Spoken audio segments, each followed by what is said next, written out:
And in our top business story, Dubai Airports has announced its plans to begin the construction of the expansion of the Maktoum International at Dubai World Trade Center to accommodate 26 million passengers by 2017. At a detailed press conference held on the sidelines of the Arabian travel market ATM 2015, the CEO of Dubai Airports, Paul Griffiths, said that increasingly global travel has become affordable as 3.3 billion people travel every year around the globe due to changes in technology and a massive demographic shift from Europe and the Americas to the Asia-Pacific and Africa happening for the first time in the 21st century.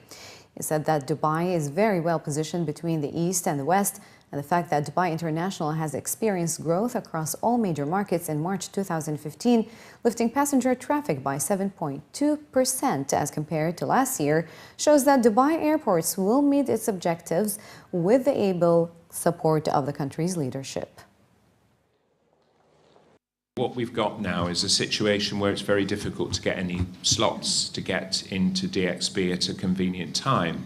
And what we've now seen is many airlines, including a number of passenger airlines, are actually expanding their services at DWC.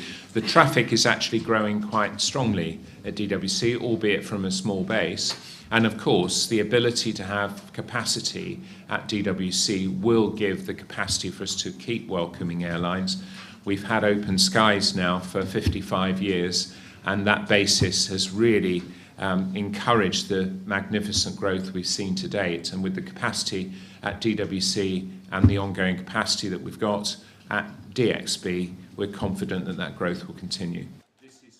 The CEO stated that Dubai International is nearing its capacity limit and the expansion of Al Maktoum International is necessary as it will absorb the rapid growth of passenger traffic, which is right on track to meet its forecast of attracting more than 79 million passengers in 2015.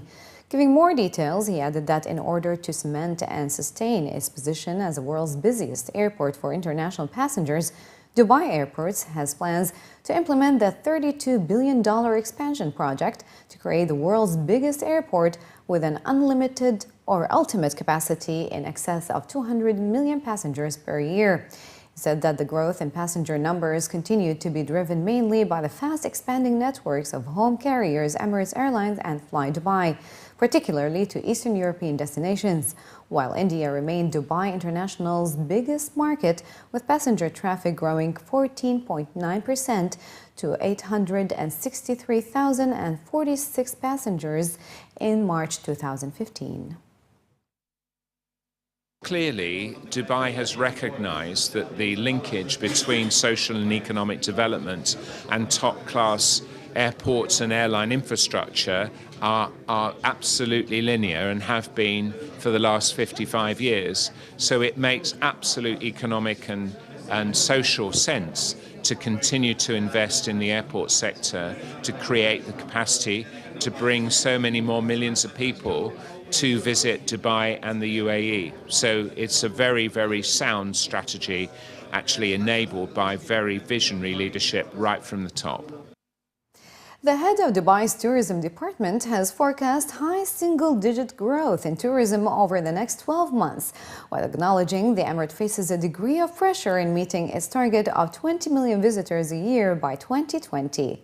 His Excellency Hilal Saeed Al-Mari, the Director General of the Department of Tourism and Commerce Marketing, DTCM, revealed his predictions for the year ahead on the back of this year's Dubai Annual Visitor Report, due to be published later this week. According to figures quoted in an online report, the headline findings of the report revealed that a total of 13.2 million tourists visited Dubai in 2014.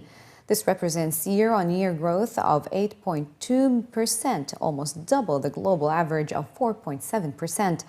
Al-Mari told a roundtable that his expectations for 2015 were strong, and the number of visitors to Dubai will grow by between 7 to 9%, while he believed direct spend from tourism will continue to represent around 20% of the Emirates' GDP.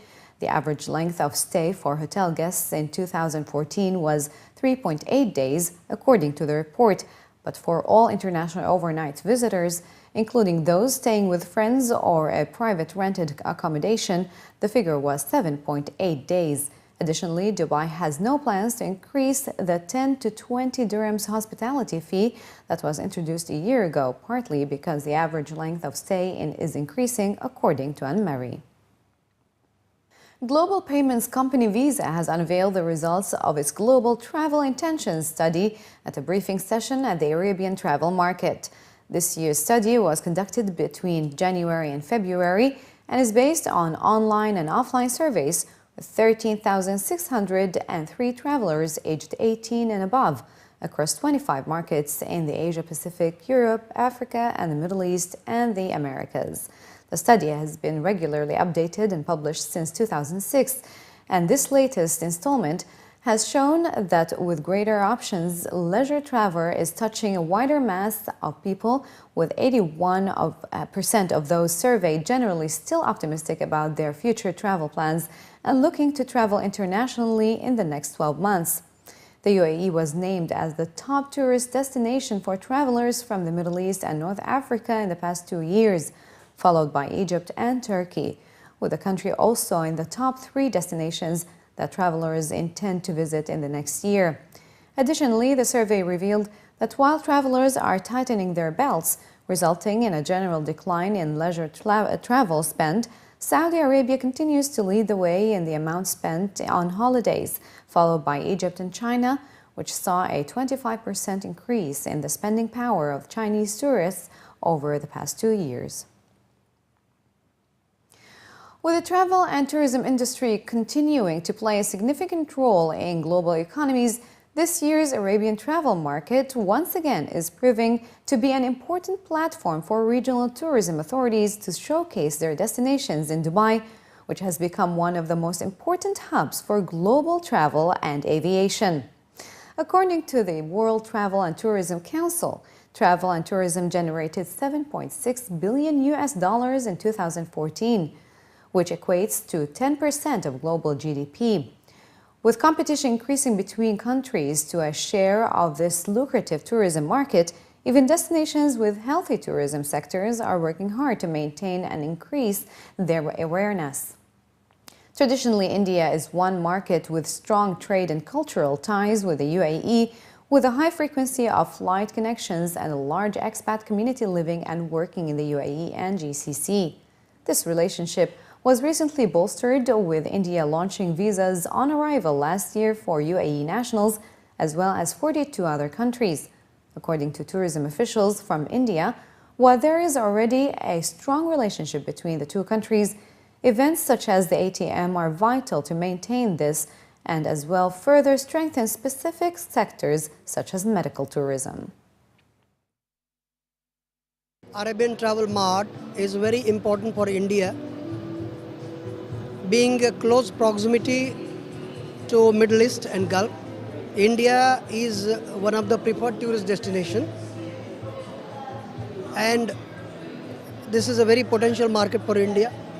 And we have a regional office in Dubai since 30 years and has been promoting India very aggressively in the Middle East, Gulf and Middle East area.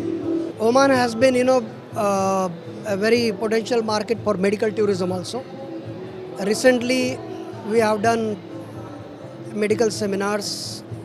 We call, Indo-UAE cooperation program, medical cooperation program in Dubai, as well as Indo-Oman cooperation program in the medical field in Oman also. India being, having the best hospitals at a very cheaper rate, no waiting for patients, those who, would like to have a treatment in Indian hospitals. We have the best Indian hospitals.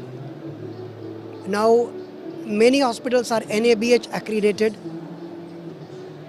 which gives all the global standard treatment to their patients. One other country looking to capitalize on its link and close proximity to the UAE is Sri Lanka, boasting a rich cultural heritage and extends back to over 2,500 years. Sri Lanka has recently become an attractive destination for tourists looking for a value-for-money getaway. According to Sri Lankan officials present at ATM, visitors are also attracted to the country for its stunning landscape that includes 1,330 kilometers of coastline, much of which is made up of pristine beaches. Sri Lanka is a very lovely country because, you get several natural places to visit and many, very beautiful beaches. And within a couple of hours, you can have whatever type of climate change you need. You want to go to the colder climate area or the hotter part of the country. It's only a few hours of drive. And even the beaches are very, very beautiful, attractive. And you get various type of events on the beaches, and there's a historic part of the country where you have these ancient kingdoms, the parts of the leftovers on the kingdoms, and it's very attractive. We really feel it's the best country to stay and to be. Sri Lanka in the Middle East, it's a very well-known country. A lot of our people are working here. And a lot of people who really want to have this the natural beauty, right? Since we are very rich on the natural beauty, as I told you previously, and it's very green. So I think the people who are in the Middle East, they like to see this greener atmosphere and to enjoy the natural waters and all the scenery. So I think it's a very good market for us, and it's very important us to be here because we are all Asian, the Asian countries are mostly looking at the Arab countries, the Emirates and stuff. So it's very, very important for us to be here, and it's a very rich market, and our presence, it's now gradually increasing, and people like to travel to Sri Lanka, and our numbers are increasing every year.